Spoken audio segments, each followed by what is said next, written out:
Look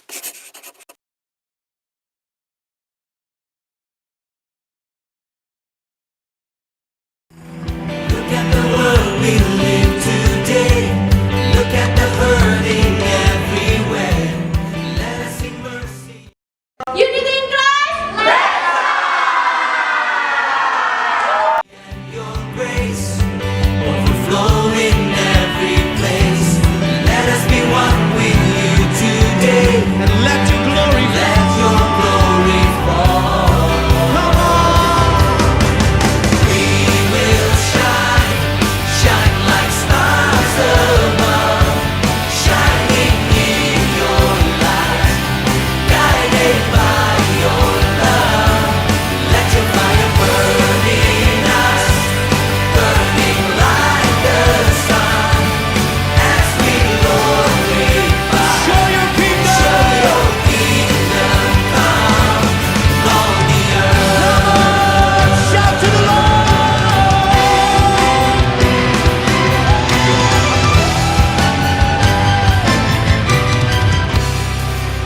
Teach us to live in righteousness.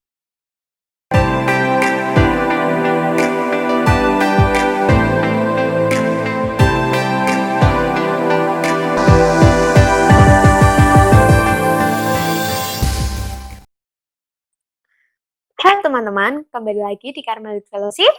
Hai. Nah, gimana kabar kalian kali ini teman-teman? Kalau minggu kemarin kita udah ketemu langsung dan kita udah bahas tentang iman dan pelayanan. Nah, pada kesempatan kali ini kita juga bertemu lagi. Kita akan membahas mengenai growing up with God. Nah, kalau kemarin kita udah mengundang nih bintang tamu spesial. Nah, pada kesempatan kali ini kita juga bakal mengundang tamu spesial. Nah, siapakah dia? Tunggu ya teman-teman. Sebelum kita mau panggil dan kita mau sharing-sharing, kita mau dengerin satu ayat dulu ya. Silahkan Sistrin. Oke. Roma 8 ayat 28 berbunyi seperti ini. Kita tahu sekarang bahwa Allah turut bekerja dalam segala sesuatu untuk mendatangkan kebaikan bagi mereka yang mengasihi Dia, yaitu bagi mereka yang terpanggil sesuai dengan rencana Allah. Ini teman-teman youth di sana, dimanapun kalian berada, pasti kalian udah sering dengar ayat ini ya di ibadah-ibadah youth, mungkin di ibadah raya. Nah, apa sih hubungannya sama yang kita hari ini? Karena teman-teman pasti penasaran juga kan, dimana ada seseorang yang dia luar biasa cerita hidupnya bersama Tuhan. Tuhan banyak mendatangkan setiap kebaikan dalam hidupnya, dan tidak lupa narasumber kita pada hari ini dia sudah mencapai apa ya, mungkin udah dibawa Tuhan sampai di Level sampai ya di titik seperti ini. Nah, gimana ceritanya pasti kalian penasaran kan? Kita panggilkan narasumber kita hari ini.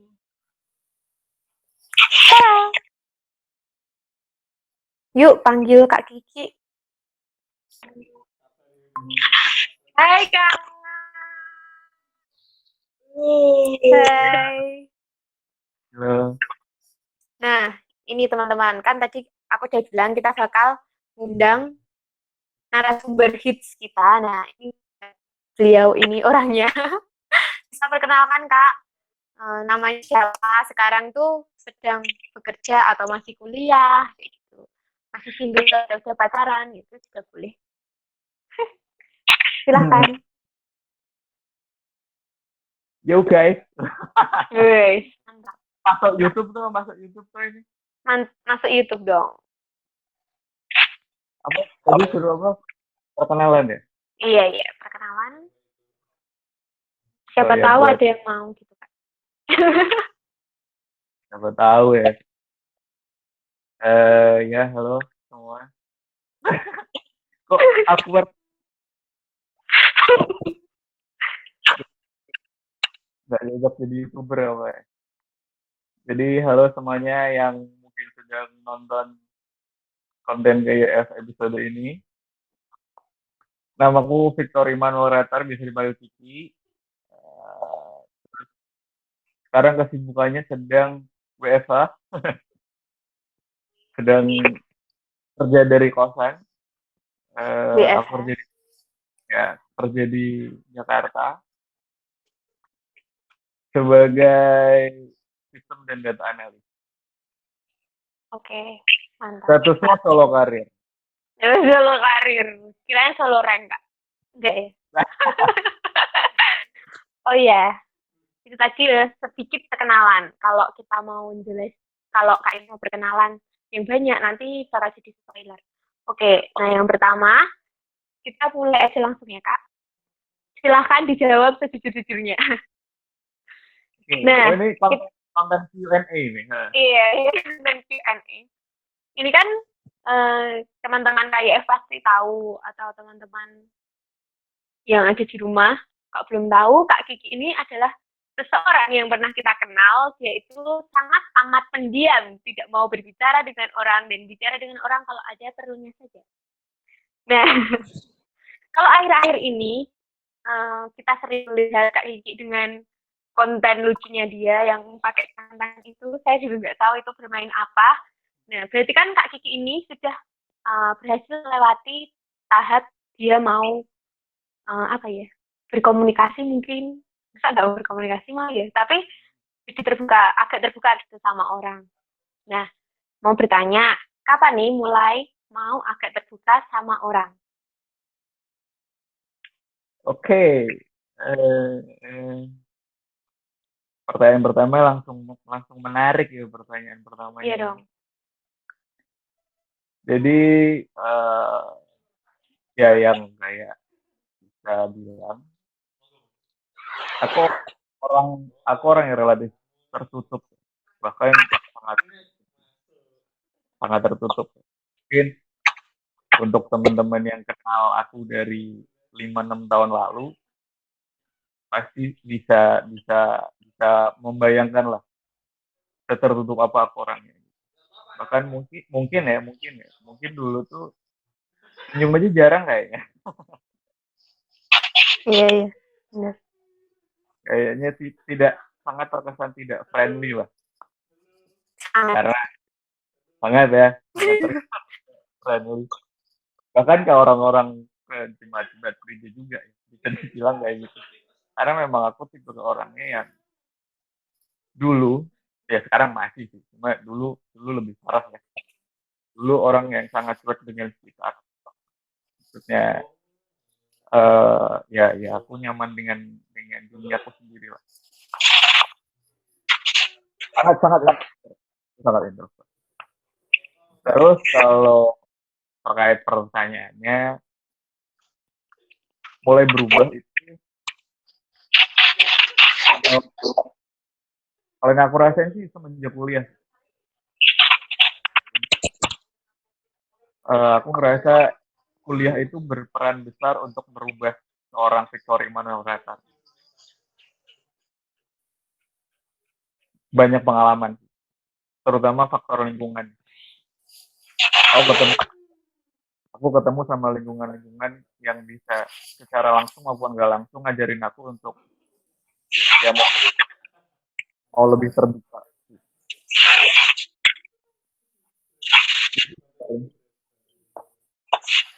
Itu ya, Kak. Ya. Nah, terus pertanyaan yang kedua nih, apa yang membuat Kak Kiki bisa sampai sekarang? Maksudnya Kak, faktor, kan tadi udah bilang perkuliahan. Biasa ada orang-orang di dalam yang bisa bikin Kak Kiki seperti ini, atau ada faktor lainnya yang bikin Kak Kiki harus mau jadi terbuka gitu. Mungkin tekadnya Kak Kiki, atau aku bisa nih kayak gini terus ya, misalnya gitu. Atau gimana? Kalau kasusku istilahnya bisa ada perubahan kayak gitu. Jelas faktor lingkungan penting. Kayak sampai sekarang sih aku selalu punya mindset bahwa kamu adalah siapa lingkunganmu, ya kan? Lingkungan terdekat kita adalah orang-orang yang influence kita banyak gitu. Jadi besar kecil cepat atau lambat kita bakal bakal bakal sefrekuensi dengan orang-orang yang satu lingkungan dengan kita. Nah,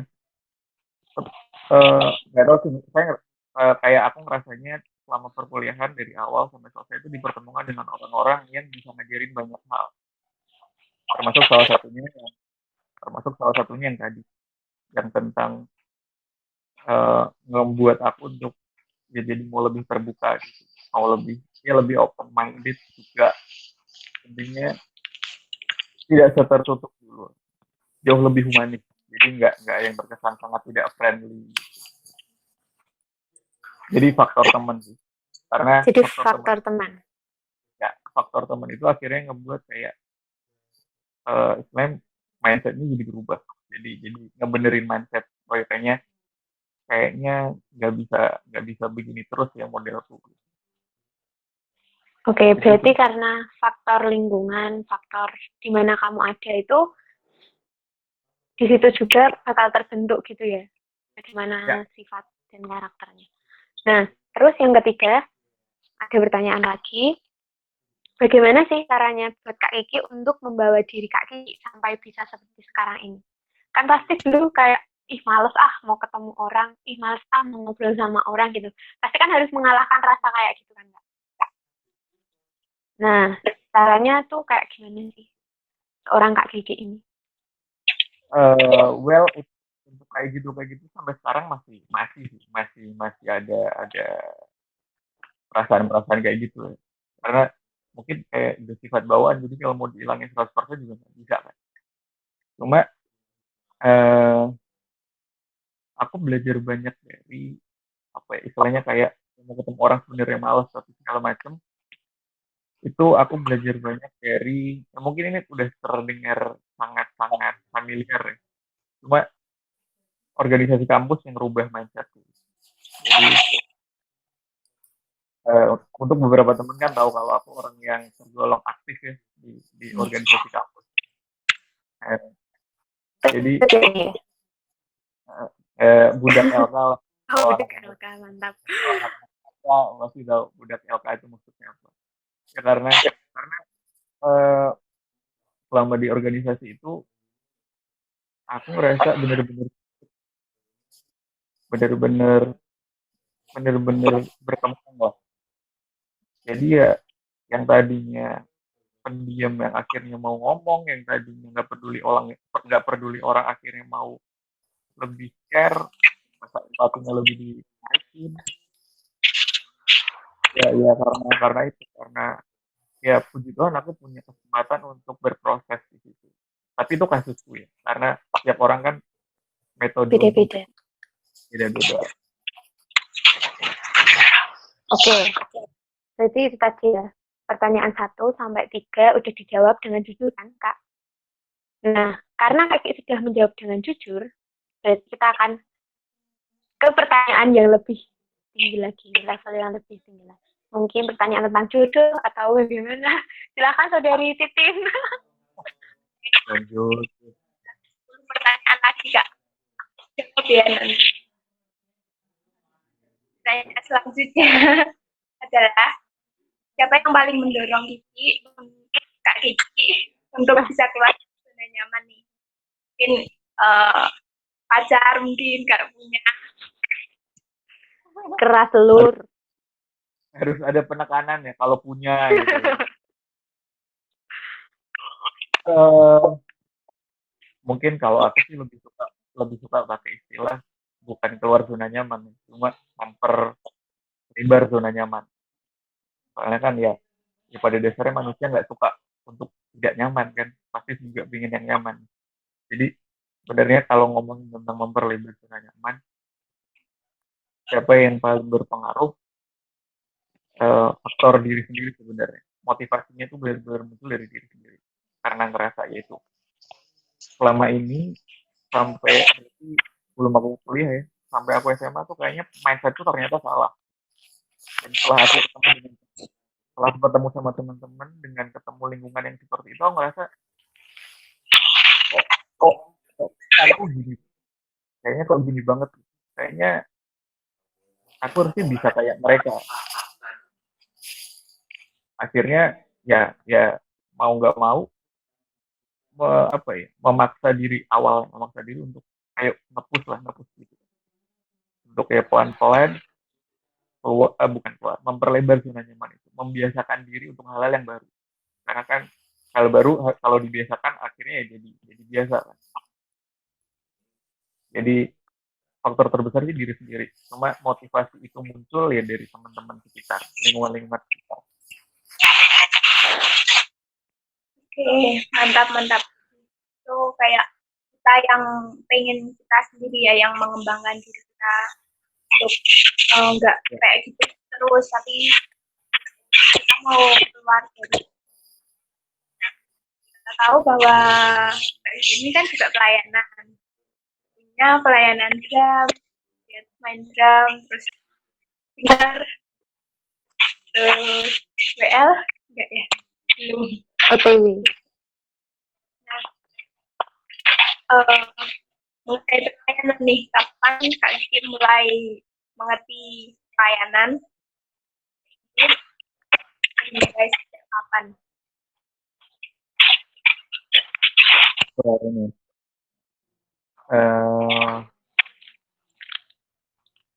ngomongin tentang pelayanan nih, kapan saya ngerti pelayanan? Sejujurnya bahkan sampai detik ini pun untuk memahami arti pelayanan juga aku masih belajar, masih terus belajar memahami esensi bener-bener pelayanan itu seperti apa.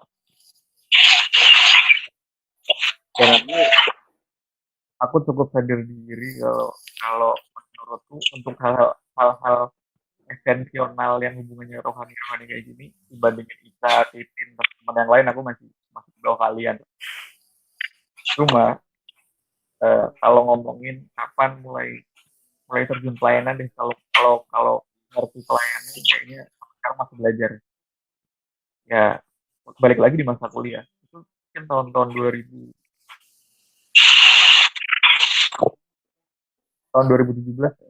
baru mulai mau bener-bener terjun di pelayanan. Awalnya ya ada ada ada yakinnya, ada nggak pedenya, kayak gitu. Jadi belum lama. Yang kita tahu tuh mungkin dari kecil Kak Kiki juga ada di lingkungan yang bisa dibilang religius gitu ya, kan jadi anak pendeta, tapi untuk mengerti itu semua itu juga butuh waktu melayani kayak gitu kan, nggak cuma kita bisa aja, tapi kita juga mengerti apa yang kita lakukan buat kalau soal tentang masih belajar ya belajar di dalam pelayanan, kita juga masih belajar dan kita juga yang penting kita mau terus untuk belajar gitu, mau untuk mendengarkan apa yang orang lain, masukan dari orang lain, masukan dari mentor kita, masukan dari ya siapapun gitu loh, untuk ya yang terpenting terus kita untuk kita belajar. Pertanyaan terakhir nih, udah terakhir aja ya. Pertanyaan terakhir biar spesial, jawab pertanyaan ini dengan apa kalian pesan-pesan untuk teman-teman di luar sana yang mereka mau bertumbuh dalam Tuhan tapi mereka belum mengerti caranya gitu. Ini pertanyaannya, apa yang membuat Kak Kiki mau terjun langsung ke pelayanan dan sampaikan pesan buat teman-teman di luar sana, mereka belum mengerti pelayanan, belum ngerti gimana caranya berpelayanan yang benar tuh kayak gimana. Kita sekalian kesaksian atau apapun lah yang mau diingat. Ini aku ulang ya, soalnya di aku kayaknya koneksinya nggak begitu Derek kasih pesan-pesan gitu.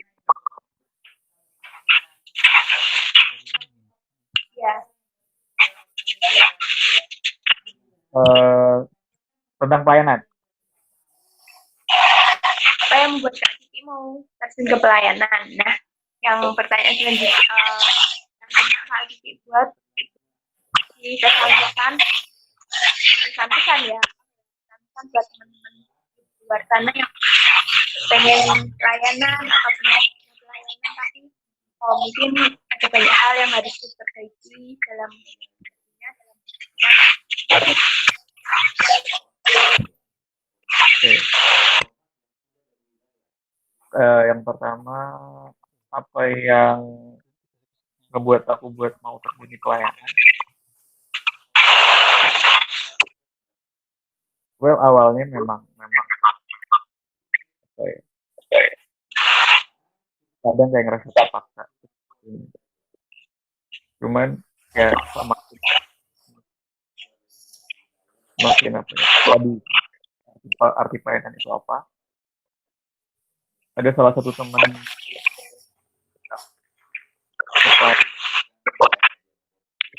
sering kita berpelayanan bukan mendekati,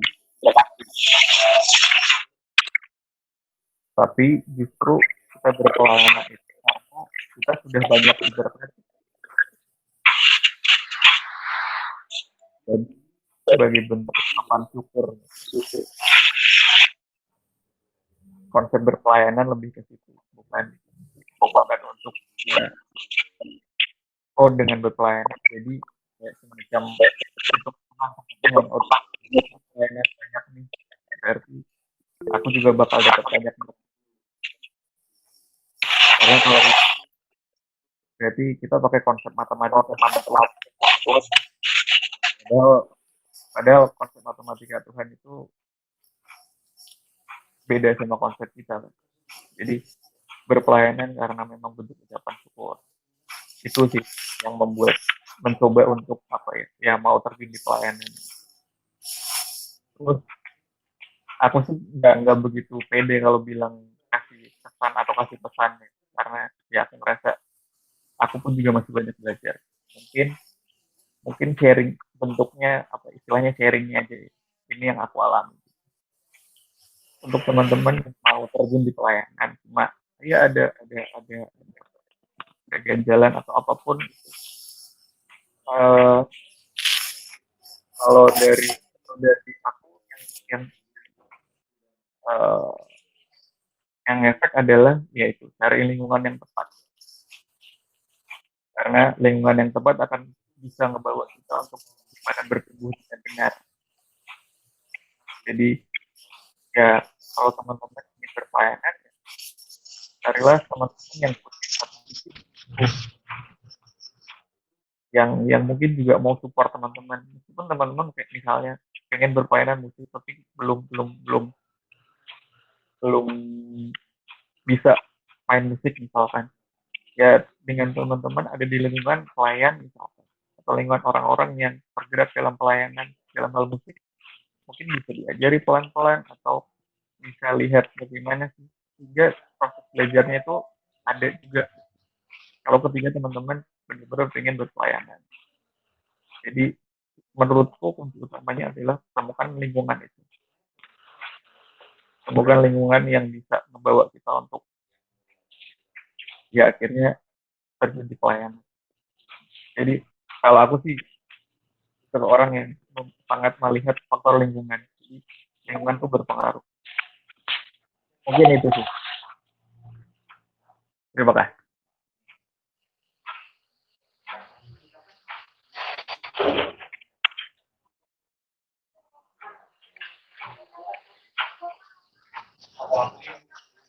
Titin ke mute deh kayaknya. Oke. Bisa aja Titin. Saya juga ingat itu Apa? itu yang pergaulan yang buruk merusak kebiasaan yang baik. Jadi ketika memang benar ya pergaulan kita itu mempengaruhi hidup kita. Betul. Lakukan itu pengaruh juga sama kehidupan kita. Jadi jangan salah milih teman. Berteman sama semua orang boleh, tapi jangan lupa untuk pilih pergaulannya. Kita tuh anak-anak Tuhan udah diberi hikmat untuk kita tuh pilih-pilih teman juga. Oke, saya kembalikan ke Isa. Makasih Kak chattingnya. Oke, terima kasih buat Titin, buat Kak Kiki yang udah mau gabung di kayak kali ini. Nah, harapan kami semoga ini tuh benar-benar memberkati teman-teman yang ada di rumah. Jangan lupa kita selalu berdoa sama Tuhan biar kejadian ini wabah ini cepetan kelar biar kita cepetan ketemu gitu. Buat Kak Kiki hati-hati di sana, jaga diri baik-baik. Ya. Siap. Oke. Terima kasih buat Kak Kiki sudah mau Terima gabung kasih. sama kita. Terima kasih. Jangan lupa like. Oh iya, mau ngomong silahkan Kak Kiki. Swipe up ya. Iya, belum bisa swipe up. Silahkan Kak Kiki. Apa? Ayo, like, comment. Oh ya. Jangan lupa like, comment, dan subscribe. Ya. Mantap. Oke teman-teman, itu tadi dari kita Carmelite Fellowship. Nah, sebelum kita mengakhiri perjumpaan kita kali ini, kita mau nyanyi. Carmelite Fellowship, let's shine. Terima kasih. Terima kasih.